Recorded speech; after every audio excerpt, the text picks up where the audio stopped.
Started. Today, our lunch and learn is titled Half Your Health or Biohacks. And as always, I'm Allison Knight, and I am your on-site health coach. And I will just go through my credentials again. So I'm National Board Certified Health and Wellness Coach, Nutrition and Dietetics Technician Registered, and a Certified Personal Trainer. Does anybody know what a biohack is? Or have you heard the term and you're kind of unsure about what it is? Hacking your biology? Kind of. So biohacking is basically using methods, techniques, or different tools in areas like nutrition, biology, physiology to help improve your physical and your mental performance. Essentially, what it is hacking your biology to result in your body running more efficiently and more optimally. And it's some very simple little things that you might not even realize are technically biohacking. So intermittent fasting is a type of biohacking. High interval intensity training exercise workouts are a type of biohacking. Diaphragmatic breathing, controlled breath work is a biohack. Cryotherapy or cold water therapy, binaural beats or 8D music, and then acupuncture, acupressure. Those are all types of things that are meant to improve the overall efficiency and optimal effectiveness of our body. So we'll be going through quite a few, and at the end, I also have an additional list of quite a few because we can't get through everything. And there's different types. So there's, biohacks that are meant to improve sleep. There's biohacks that are meant to improve your cognition. There are biohacks that are meant to improve your metabolism. There are biohacks that fall under nutrition. So there's lots of different categories. I was going to try to lump them in together, but I honestly didn't. There was a lot of information. All right, so first up, red light therapy. Have you heard of red light therapy before? So red light therapy, or RLT, exposes you to low levels of red or near infrared light. Red. Blouse. Hmm? What's your blouse? Oh, yeah, red. Almost. I was taking a picture there.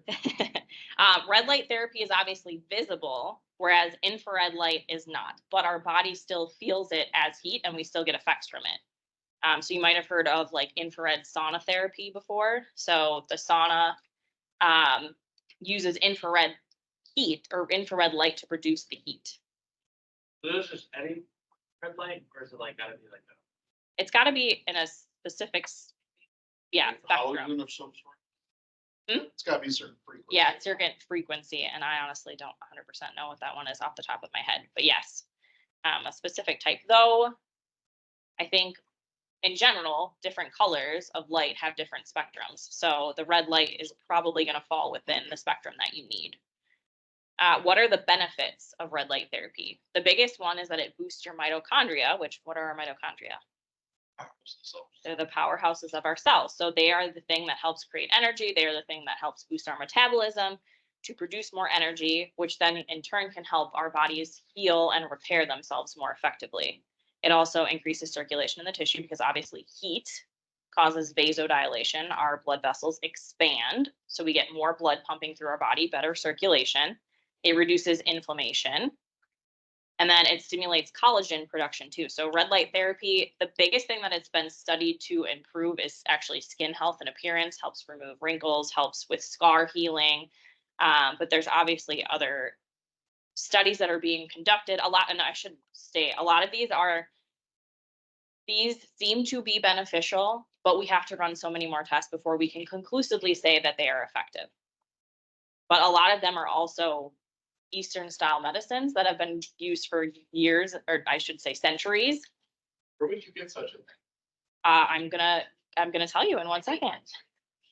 I will tell you 1 second. Wait, there's more. Yes, but wait, there's more for just $19.99. But yeah, so all of these therapies, most of them are effective, but they can't say conclusively because more studies need to be done. Though there are a lot of Eastern holistic type medicines where they've been doing these for centuries, and now we're coming back to them realizing that the simplest things can really make a difference. So potential benefits, again, are on a variety of conditions, but more studies need to be done. And then it's generally deemed safe for everyone with no side effects. But again, they're still doing research to determine the safety and efficacy of it. So sources. At home, you can purchase red lights This one's obviously pretty big in the picture, like it's a stand-up one. They also just have little light boxes. Lumi Box and Jove are ones that you can have at home. And mine is not a red light therapy, but I will show you like size-wise. They do have red light therapy ones like this. So you just turn this on and you would sit in front of it. Again, they also have masks. I don't know if you've ever seen it, especially if you have like TikTok or Instagram reels. People will wear these silly looking masks that are, yep, because again, it's beneficial for the skin. Businesses, Total Health in Menominee Falls has red light therapy, and then Get Salty and Lit, which is Dr. Chris's wife's business, attached to his private practice, is an infrared sauna booth and halotherapy. So it's salt therapy. So you sit in an infrared sauna. So it's not the red light, but it's the invisible infrared light, which gets the same benefits. And you also get salt, which helps with respiratory health as well. So there are quite a few things you can do from home, and there are quite a few businesses that offer red light therapy as well. How long do you have to sit in front of the red light? It depends. Is there limits? Yeah, I don't think that there's been like enough research. They probably say start with 5 to 10 minutes, build up to like 20. Right. Tanning out while you're watching TV. Yes, but it does not have any harmful UV rays like a tanning booth or like the sun. It's on the other end of the spectrum. Yes, yep, no ultraviolet light.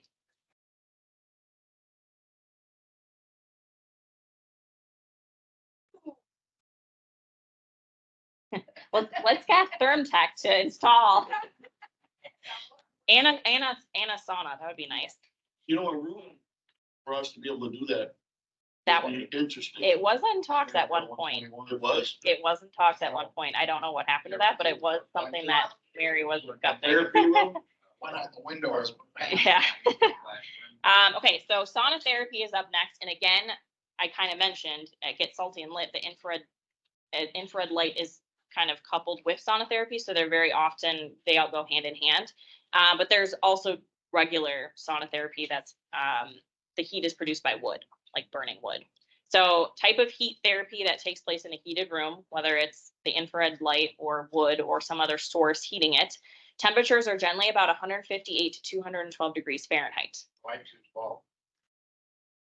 That's way more than the water. Yeah, so you wouldn't want it any higher than that. Yep.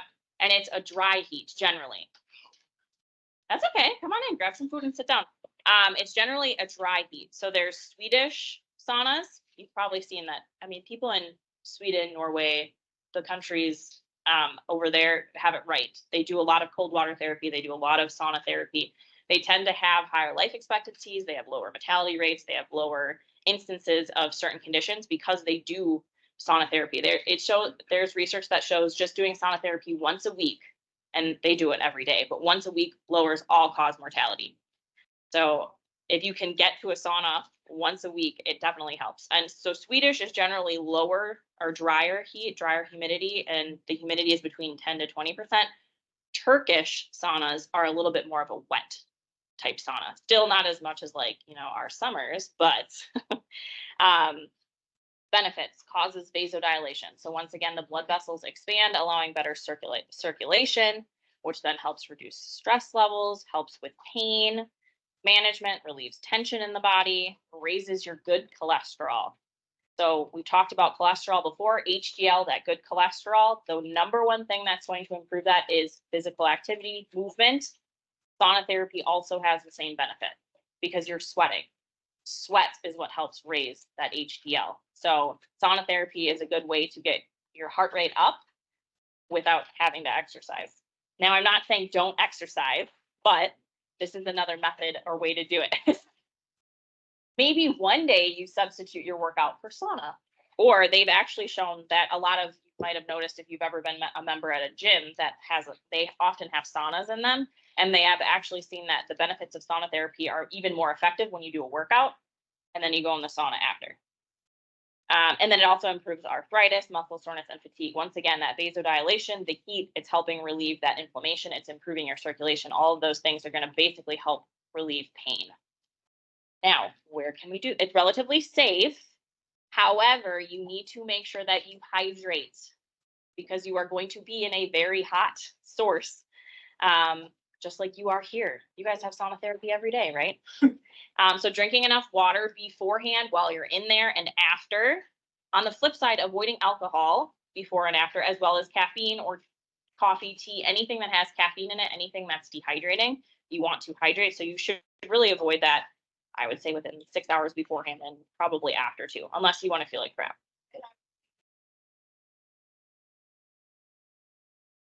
Yes. Yeah. And you also want to build up your sessions. So this one I do know for sure, Mark.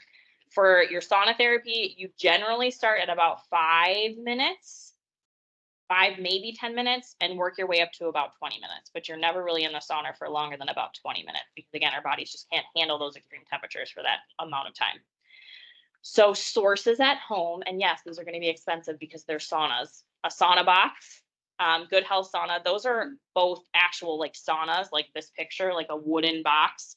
But I believe Higher Dose is actually the blanket. So they have cheaper options that aren't actually like a sauna box or like you might have even seen like barrels. People will make saunas out of like big barrels. But it's a blanket or like a tent, kind of like those tents that get the fans in them that like blow them up. You can kind of create a sauna in that manner with the heat. And it's, I'm not going to say cheap, but it's a more reasonable price, probably a couple $100 versus a couple $1,000. And then again, businesses, there are a lot of places, lots of gyms have saunas in them. Get Salty and Lit again, Perspire sauna studio. And then I think most of the saunas are going to be more of those infrared therapy light saunas now, but they do still have the wet heat sources as well, or the wood heat sources as well. On the flip side of sauna therapy or hot therapy is cold water therapy, which is a type of cryotherapy. And I mean, when I think of cryotherapy, I think of like those cryo like tubes where people are being frozen until they figure out how to cure diseases. But cryotherapy in this sense is just literally a quick dip in an ice bath or a cold shower or some other source like that. Why is it beneficial? It once again decreases inflammation. It eases sore muscles. So a lot of times, or movies, you've probably seen this, where athletes who work really hard will dip into an ice bath because it helps relieve the sore muscles. It also is extremely effective at reducing your core temperature in a quick manner. So that's another reason why athletes or people who are running marathons, you want to reduce your core temperature quickly so you're not overheating, but you also need to make sure your core temperature doesn't drop too much either. So this is again an instance where you're really not in the cold water for too long. Yeah, like 2 to 5 minutes. And it also helps with improving your mental focus and your sleep habits. At least studies are showing that this is linked. And then it activates brown fat. I think I mentioned this the last time we talked, but do we know the difference between brown fat and white fat? I put it in color. Yes, color, perfect. So white fat, white fat. Don't. Yes, white fat is our subcutaneous fat. It is white or yellowish in color. Brown fat, and it's metabolically inactive. Brown fat is brown in color. It contains a ton of mitochondria. That's why it's brown, and it's found between our shoulder blades, and it's metabolically active. And when we expose it to something called hormetic stress, which is essentially what a lot of these therapies or biohacks are doing, it's creating small amounts of stress that are good stresses that cause the mitochondria in our body to toughen up, essentially. The weak mitochondria that can't be subjected to the cold water or the hot temperatures or whatever die off because it's too much for them. And now we're left with the stronger mitochondria. Yes, survival of the fittest. And when we activate that brown fat, we're activating those mitochondria. We're boosting our metabolism, specifically fat burn. And then we're also helping control our blood sugar and our insulin levels, which we are finding more and more are very much linked to weight and overall health. If we have some level of insulin resistance, we might not just be on our way to diabetes. It's linked to cholesterol, it's linked to blood pressure, all of those things. And then of course it helps burn calories. So again, it's relatively safe. However, contraindications could include heart disease, diabetes, hypertension, and peripheral neuropathy. So nerve damage in your peripheries. if you have these conditions, it doesn't necessarily mean that it's written off, but you should definitely talk with your PCP, your personal doctor, primary care provider, on whether or not it would be an appropriate therapy for you. So don't just say, Allison said I should do this. If you have that condition, talk to your primary care provider who knows your background. At home, this can literally be as simple as putting cold water in a bathtub, dumping ice to it, dipping into it. I will say you have more nerves in your hands, your feet, and your face. So those are the hardest parts to get used to the cold. When those are going to be the most cold, like dipping in. Once you sit, it's probably not going to be as cold everywhere else, but your hands and your feet and your face.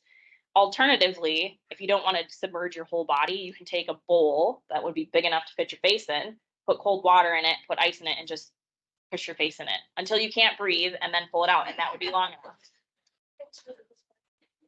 Yes, don't just stay, please don't drown yourself. But that should be enough that it's shocking the body. It's giving you that brief amount of hormetic stress. And that's actually, I feel like, one of the easiest ways to start it. And then another easy way is the cold shower. So at the end of your shower, 15, 20 seconds, building your way up to turning the water on cold. I will say, it's not as effective because you're not completely submerging the body part.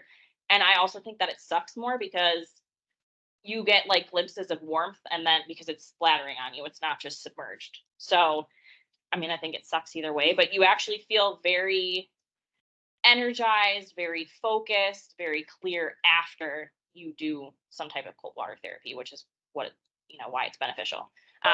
They also sell things like the Pod Company. It's literally like it's not a bucket, but essentially it's like one of those small, it's not inflatable pools, but like those ones that you put up in your, yeah, kind of, or like, yeah, the ones that usually still have like a ladder. It's made out of like the same material, but it's a pod like this big, like it's a barrel, and they're like, I don't know, $80. They're really not that expensive, but they're specifically designed to be used for an ice bath. A lot of times people will just have them out in their backyard, especially in Wisconsin where it's already freaking cold. So you just fill it up with water. The water is always cold. You just pop on in and pop right back out. Plunge Lab is another type. That's actually like a legit bathtub that's specifically meant for cold water therapy. So that one's pretty expensive. Businesses that do it, cryotherapy, and then, or CryoFit, sorry, and then Float Oasis. So I don't know if anyone's ever done that, but it's float therapy. They do have the cold water options, and then they also just have pools where they have, I can't remember, it's like Salt. Yeah, it's so much Epsom salt where your buoyancy. So a lot of people, you just float. Yeah, it's nice. It relieves a lot of tension because it's just holding you up. You don't need to, a lot of people fall asleep and it's completely safe because the levels of the sodium keep you up. But it can relieve tension, kind of like an inversion table. You're not putting any pressure on your body. Everything's just relaxed. So float therapy, which I don't actually have mentioned in here, but that's a nice biohack as well to help relieve tension. But they do also have specific cold water float tanks as well. Intermittent fasting. So most of us have heard of intermittent fasting. I've probably talked about it before, and you probably didn't realize that this is actually a biohack. What is it? It's an eating plan that involves switching between periods of eating and periods of fasting. So instead of focusing on what we're eating so much, which is still obviously important, we're finding that when you eat is even more important, as is when we sleep, when we do various things. We only think of our circadian rhythm when it relates to sleep, but basically every organ in our body has some type of circadian rhythm. Our liver has one. So they're finding when people have like cancer treatments, when they have chemotherapy, when they have radiation, they're finding that if they give them to people at a specific time, it's more effective than other times, because that's when the body is going to be able to process it and cycle it through more effectively than another time. So that's true with the intermittent fasting too. When we eat is going to be a lot more beneficial than what we eat. Of course, we still shouldn't be eating chips, cakes, cookies, energy drinks all the time, but when is more important. So there's a couple different ways to do this. So there's the daily approach, which is eating for a certain period of time during the day versus fasting for the certain time of day. Probably the most common. An example of this would be the 16-8 rule. So you're going to eat in an 8-hour window, and you're going to fast 16 hours for the day. So you can obviously adjust that too. Generally, this is like the gold standard, but you could keep your eating window. I would say 10 hours is probably the minimum. 10 hours is your eating window. 14 hours is your. So which time, like, that's not. You know, they said morning is breakfast, The fast. So, Yep. So like would eat like the breakfast and then like skip like lunch or something and eat dinner. Everybody's window is going to be different. So it's going to The window would be consecutive, like you wouldn't eat breakfast, but then not eat lunch, then eat dinner. So what a lot of people do, they don't eat after 6 p.m. and then they don't eat again until 10 a.m. Yes. Oh, okay. Yep.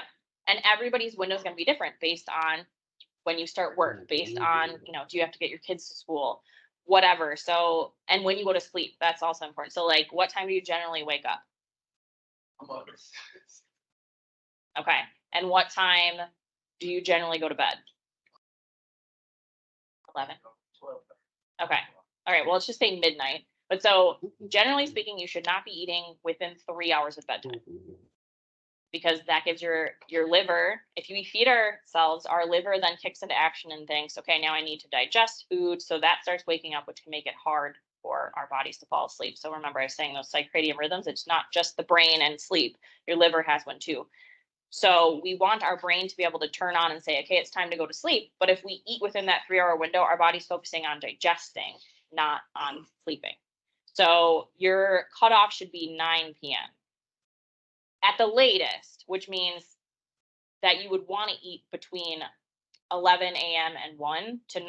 Or if you're like, well, I really don't want to be eating, again, this is all personalized. If you're like, I really don't want to be eating after 7 o'clock. So then your window would be 11 to 7 or 10 to 7. You kind of set that parameter based on what your lifestyle is.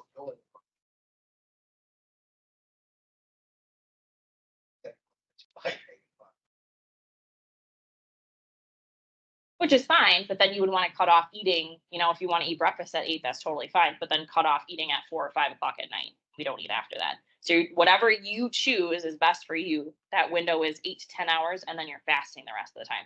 Essentially what it does is it allows our mitochondria to get a break. If we're eating all day long, which most of us are, we're snacking, we're eating, we're whatever, our mitochondria are essentially in gridlock. They are like LA traffic at rush hour.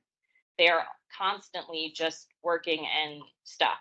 If we fast, we allow them to relax, which makes them get time to repair, relax, replenish, and be more effective the next day. That's also partially why eating right before bed is so bad. You don't Yes. want to eat Right, within the 3 hour period. natural. Yep. 3 hours is the golden number.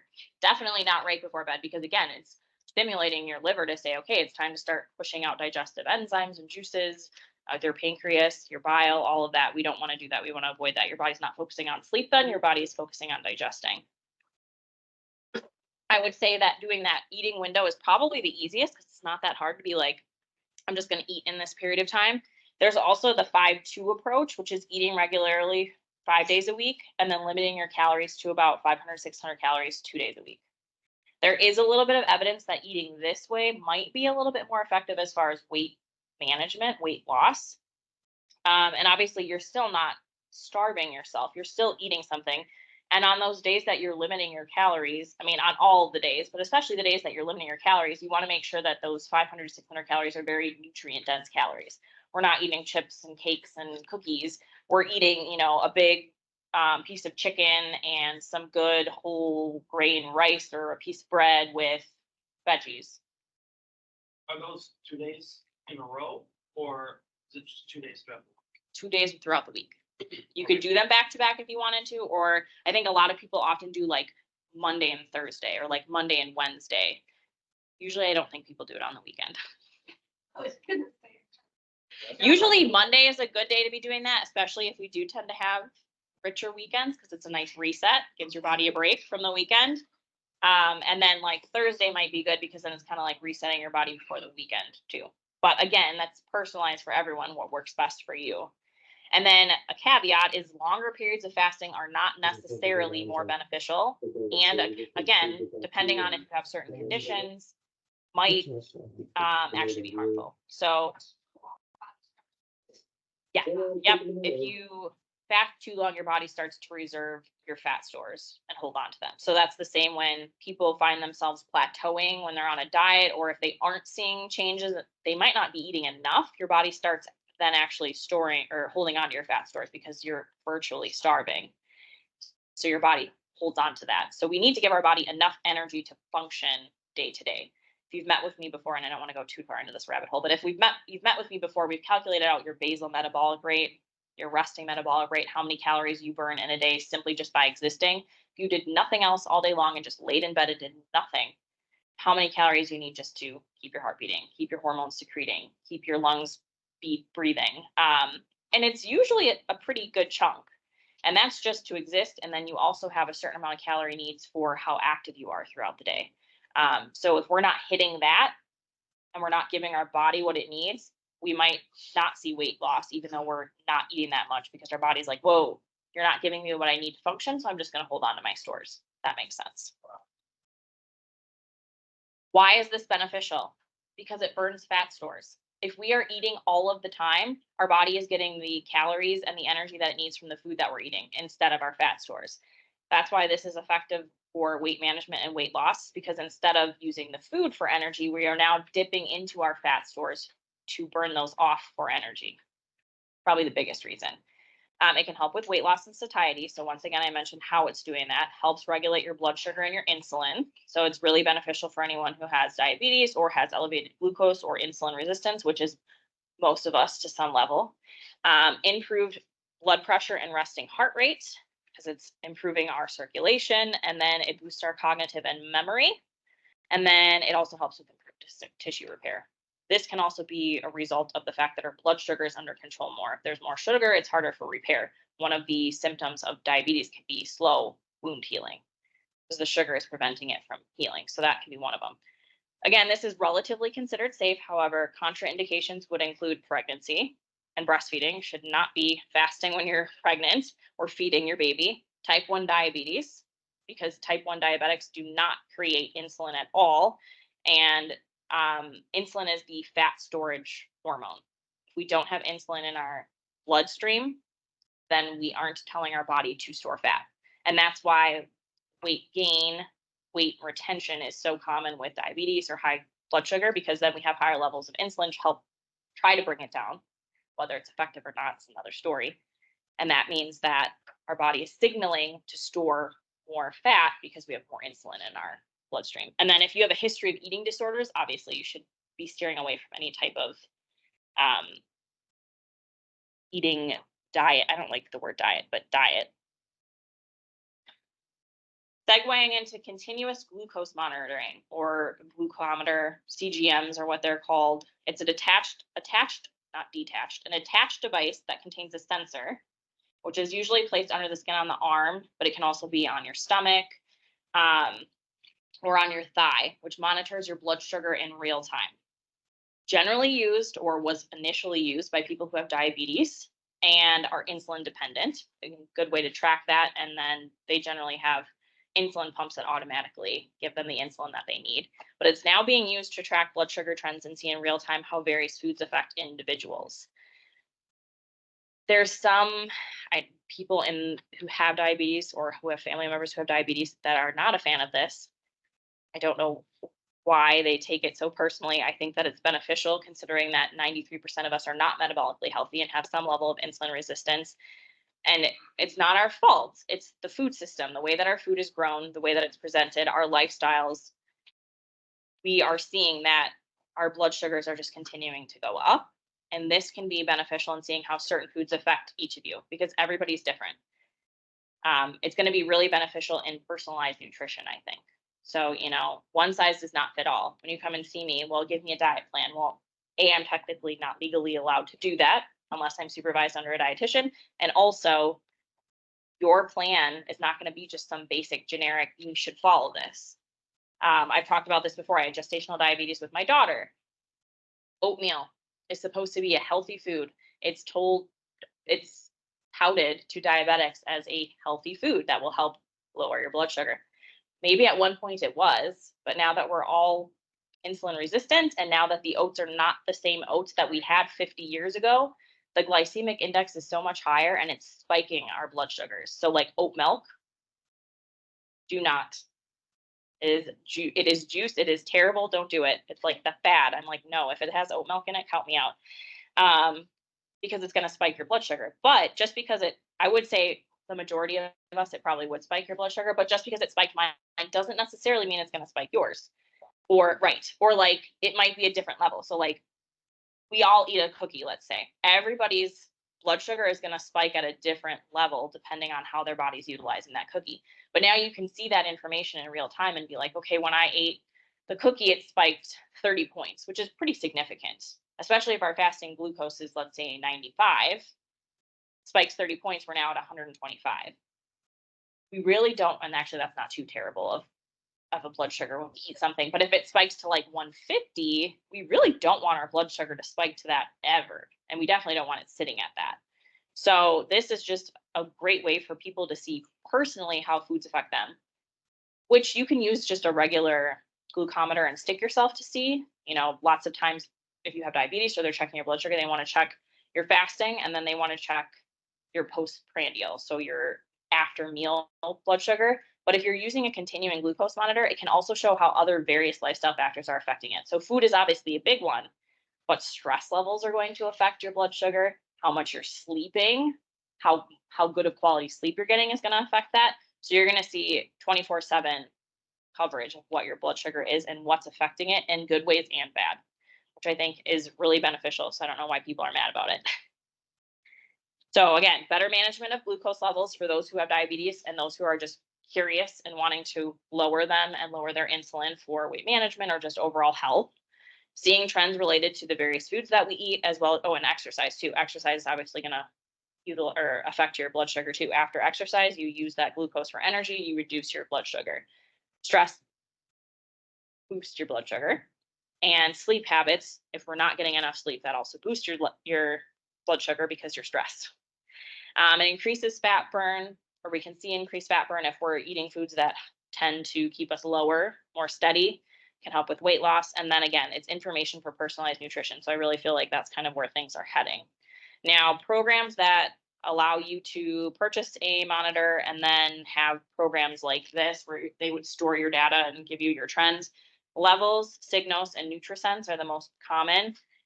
Some of them are FSA, HSA eligible. I'm not 100% sure if ThermTech card allows that yet. I know a lot of it is like in the works. Not 100% covered by insurance yet because it's so up and coming, but hopefully that's where we're trending. Because I do think that it's going to be very important information. Diaphragmatic breathing. So this is specifically focused controlled breathing where we utilize our diaphragm. We know what our diaphragm is.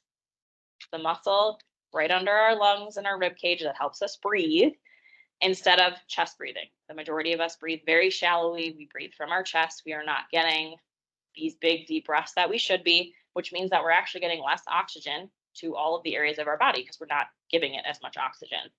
What are the benefits? So it strengthens that diaphragm muscle, which helps slow your breathing rate. Your respiration decreases.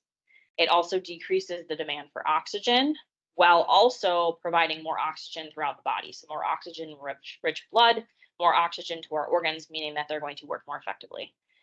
Increased lung efficiency and effectiveness. Decreased resting heart rate, which is important. We don't want a super high resting heart rate. That means our heart rate is pumping hard during rest even. We don't want that. So generally we want it, ideally 70 is kind of the magic number, but the closer that we get to 100, the more likely we're going to have some type of heart concerns. So resting heart rate around 70, is ideal. Decreased blood pressure, and then it helps induce relaxation as well. Now the technique, the best way to do it is lying down when you first start because it's easier for you to be able to feel. But so when you do this, ideally you lay down with your head supported and your knees bent, but you can also do it sitting just as you are. You're going to place one hand on your chest and you're going to place one hand on your stomach. You are going to breathe in through your nose. And as you do, you're going to expand your stomach to get that full expansion of breath. And then you're going to breathe out through pursed lips as you tighten your muscles, and your stomach's going to come in. And it might feel a little bit weird, and you might feel like you're working muscles that you don't usually work. And honestly, I've had a couple people say that sometimes they feel lightheaded after, and I think it's because the amount of oxygen that you are getting is so much more than you are used to getting that it's bizarre. So very oftentimes I say do like 3 to 5 breaths to start and then work your way up. But this is how we're supposed to be breathing. Most of us do not. Most of us are like basically hyperventilating throughout the day and then wondering why we feel like crap. So conscious, controlled breathing. This one happens to be the diaphragmatic breathing, but we've talked about the 4-7-8 breath before. There's box breathing. Any of those are all types of controlled, conscious breathing that are allowing you to get more oxygen to your body and are going to make you feel better. Binaural beats. We've talked about these a little bit before. So binaural beats or 8D audio. What is it? It's 2 tones of different frequencies played in separate ears at the same time. Best done with headphones because you're going to block out all the other sounds. What this does is it causes your brain to perceive the difference between those 2 frequencies as a third separate tone. That separate tone is what the binaural beat is. I'll go into a little bit more of what that means, but the benefits are it lowers stress, it improves focus, it helps boost your mood, it helps induce relaxation, specifically related to your sleep, like relaxing before sleep. It helps with pain management, and then it increases your melatonin and your DHA levels, DHEA, I always forget the E, levels, which are what help you go to sleep, and it decreases your cortisol, which boosts when you're stressed out. Basically, all of these benefits are the same benefits that you would get from meditation, but this is kind of like the quicker route to do it without meditating. So how does it work? The frequencies have to be below 15,000 hertz, and the difference between the 2 beats or the 2 tones cannot be larger than 40 hertz. What's theorized, again, these are all being researched for their benefits, is that it causes something called entrainment, where your brain waves actually align themselves with the outside frequency or beat. So we have 4 types of brain waves. We have beta waves, which are 13 to 16 hertz, and this is what our brain waves look like when we're awake, when we're alert. We have alpha waves, which are 8 to 12 hertz, and those are when we're in a meditative state, meaning that we're relaxed and our eyes are closed, but we're still awake. Theta waves, which are 4 to 7 hertz, which is light sleep. So this would be when you're just entering sleep, you're in that light sleep stage, or when you're coming out of sleep and starting to wake. And then delta waves, which are 0.5 to 4 hertz, is deep sleep. These are going to be when you're in deep sleep, the most slow waves. And essentially what these binaural beats are doing are creating those brain waves. So if you wanted to enter that delta wave state, then you would want to play something, that's 400 hertz and something that's 404 hertz, because the difference between them is 4 hertz. 4 hertz is going to be the binaural beat our brain perceives. Our brain is going to use entrainment to go to that deep sleep delta wave. Does that make sense? I would play one, and I think I have in the past, but again, it's most effective when you have headphones in, because your brain, you hear the sounds and your brain perceives that third tone, and it's interesting. It can also help with like brain flossing. I think I've mentioned that before. Like when I listen to it, it kind of makes my eyeballs move around and search for the noise, and it kind of helps. I don't know, it's a weird feeling. Everybody go look up binaural beats. You can probably look up your favorite song, and someone has probably created a binaural beat or 8D audio for that song. Acupressure.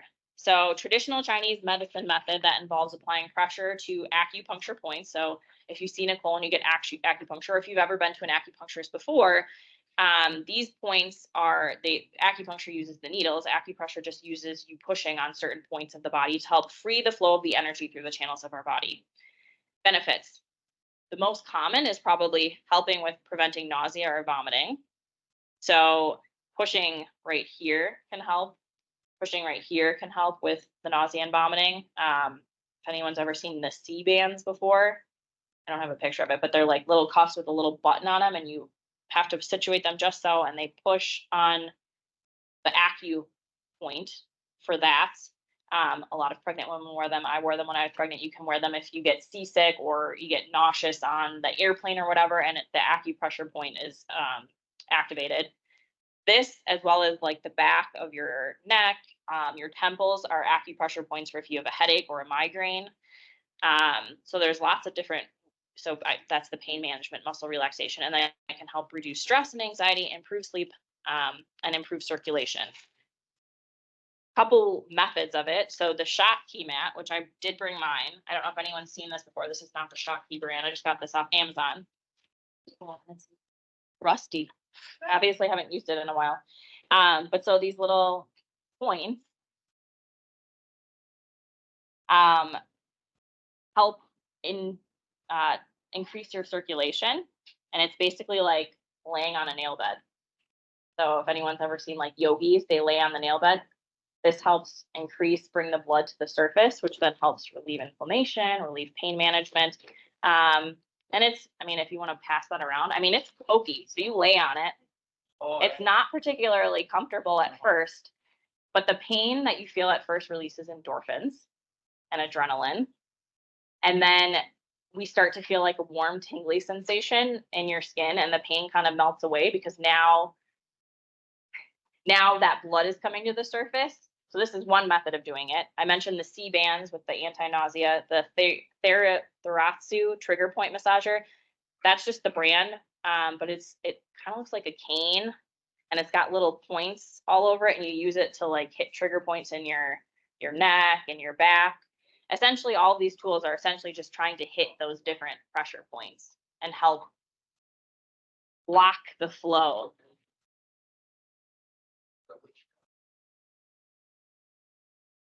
Yep, I lay it flat on the ground, lay down, knees up, neck on that, and you just lay there for, I mean, however long you feel comfortable. I was gonna say, now is that with like a shirt on, or is that like you usually do that Without. without? Yep. That's what I said. Directly on the skin.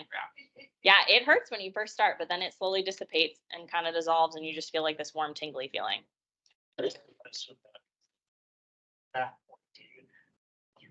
Right. No, it's not going to be as beneficial if you wear a shirt when you do it. Heart rate variability. This is the variation in time intervals between each heartbeat, which measures the fluctuation in your heart's rhythm and reflects changes in your ANS, or your autonomic nervous system, which controls your parasympathetic and your sympathetic nervous system. So assessing the balance between the sympathetic and parasympathetic nerves, sympathetic and parasympathetic nervous system is what the heart rate variability does. If you have a Fitbit, if you have an Apple Watch, those generally give you an idea of what it is. They're not going to be 100% active, but they're close. A higher heart rate variability indicates a more variable and a healthy balance between your parasympathetic nervous system and your sympathetic nervous system. Your parasympathetic nervous system is your rest and digest, your relax. Your sympathetic nervous system is your fight or flight. And then lower heart rate variability indicates reduced variability between the two. And it means that there's a balance in between the autonomic nervous system. So you actually want to have a higher range, meaning that your body's able to jump from one heart rate, higher heart rate, to a lower heart rate, or vice versa in a shorter period of time. How do we improve that? Regular exercise. Regular meal times and fasting times actually also help that. Again, everything's on the circadian rhythm. So having regular times helps with that. Staying hydrated. The less hydrated we are, the thicker our blood is, the harder it is to pump because there's more, a denser volume. So staying hydrated, getting good sleep, once again, establishing your routine. The more routine we have in our life, the more optimally our body is going to run. Setting your circadian rhythm with the sun. So as soon as we get up, or within, 10 to 15 minutes, getting sunlight in our eyes, which helps set that circadian rhythm for sleep. And then these were already mentioned as biohacks, but cold water therapy can help improve your heart rate variability, and controlled breath work can as well. Devices that can track this: Fitbit, Apple Watch, an Oura Ring that also tracks your sleep, and then a Whoop strap, which is going to be something that goes under your heart. I think that one's going to be a little bit more accurate because it's closer to your heart. These are less accurate. They're a good baseline, but they're less accurate because they're farther away from the heart. HIIT training. High intensity interval training, a type of training that involves performing exercises at high intensity, so about 80% of your max heart rate, And if you remember, to get your max heart rate, you take 225 minus your age. That's your max heart rate. We don't ever really want to be up at that level for too long. But when we're doing HIIT training, we want to be at about 80% of that. So we're giving quite a bit of work, followed by short periods of lower intensity rest time. Why is this effective? You burn more in less time. Generally, HIIT workouts are going to be about 10 to 30 minutes. You don't need to work out a full hour to get the same benefits. It boosts your metabolism, and it boosts your metabolism after the fact. So when we do 45 minutes on the treadmill, that's great. You're burning calories. As soon as we step off that treadmill, we're no longer burning calories. You do a HIIT workout, you reach your anaerobic exercise level, meaning you are now utilized all of the oxygen in your blood. Your body needs to work that much harder to fill up the oxygen again. So for the next 24 hours, your metabolism is boosted in an effort to replenish your oxygen stores, if that makes sense. So work smarter, not harder. You're going to work less time and you're going to continue to burn more after the fact. That being said, it's not necessarily any easier because you have to be at 80% of your max heart rate, but it's usually like 30 seconds on at your max heart rate and 30 to 45 seconds rest for 10 to 30 minutes. You have reduced body fat, you see increased muscle mass, improved oxygen consumption, decreased heart rate and blood pressure, and then also reduction in your blood sugar. So a couple types of methods. There's Tabata, interval training. 7-minute workouts are an effective way of doing that. So literally 7 minutes is all you need to put in an effective workout. You can do cardio, you can do body weight, you can do HIIT training with weights. The tips are to stick to 30 seconds of that intense work, and then the rest time should be equal or a little bit longer than your work time. And then again, 10 to 30 minute workouts. We're not looking for hour long at this level. We don't want our heart in that high state heart rate for that long of a time. Whew. All right, additional biohacks, because again, I couldn't get through everything. Mouth tape. This is something that people wear at night. There's a little slit. What it does is it helps you breathe out of your nose and not your mouth. Breathing out of your mouth is not as effective. We don't utilize oxygen the same way. Mouth breathing is associated with an increase in blood pressure, an increase in blood sugar, increase in weight. Basically, all around any condition is increased with breathing out of our mouth. That being said, contraindications for that are like if you have severe allergies or,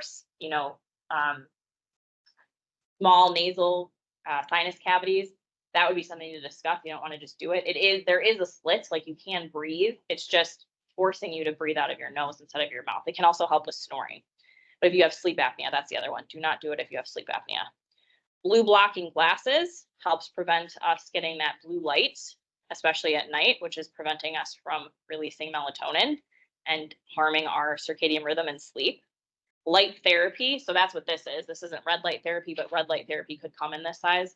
If I plug this in, it's just a bright light therapy box. Essentially, this can help with sleep, setting that circadian rhythm if you can't get light first thing in the morning from the sun, and then depression. So we're kind of coming out of it finally, but we are going through the SAD, the seasonal affective disorder season.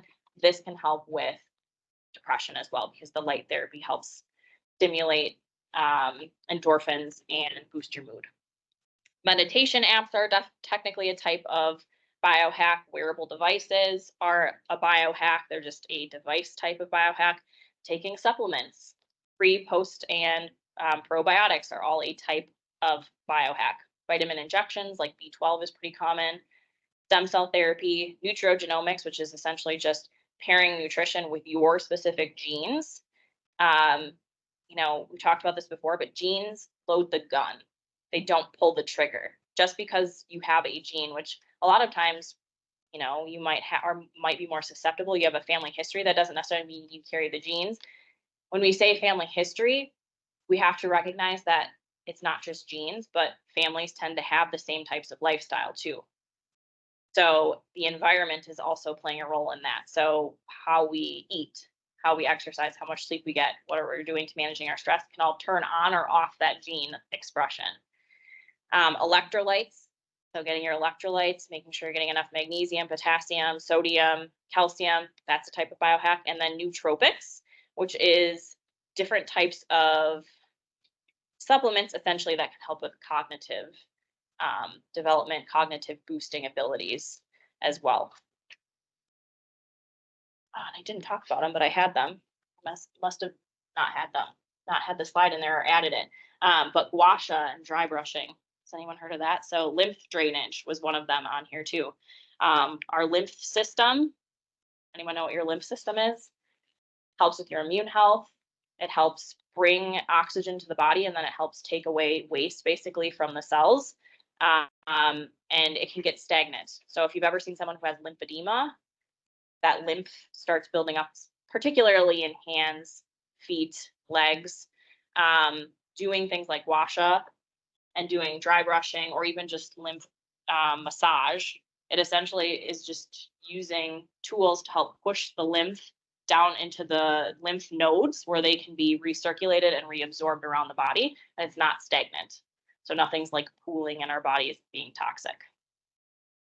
I must have not added those from my like queue because I did have pages on that. So I will add those and then re-save my PDF so that it's in the PDF that I send out. Does anybody have questions? I know that was a lot of information. So if you were going to do a biohack tomorrow, what would it be? Okay. Or are you already doing one that you didn't realize that you were doing? The intermittent fasting, timed eating? I'll do it every fast, but I'll add the cold water. I do the cold. Perfect. Yeah, I think that's a really easy one. I think both of those, intermittent fasting, if you're not already, or timed eating, time controlled eating, and cold water, 15, 20, 30 seconds at the end of your hot shower.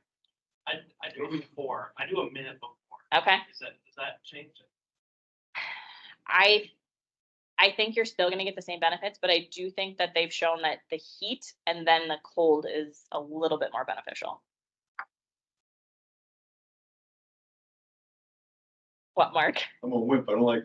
I know. I think Jump in the pool. we're at least going into the summer. I think that it's easier to do that when it's summer and it's hot outside. When it's cold outside, well, we're It'll still heading snow in into May. summer. Yes, that's true. And then tons of good resources if you guys want any more in-depth information on any of these, because obviously I was giving you a very brief overview on the top. Sounds good. And as always, if you're interested in making a healthy behavior change, you can contact me via email, you can call the office. If you send me an email, please make sure that you make it clear that the message is for me, wellness, Allison, health coach, not just help, because I'm not going to know that's for me. All right, guys, have a good rest of your day. Sign up, register for the Choose to Lose challenge.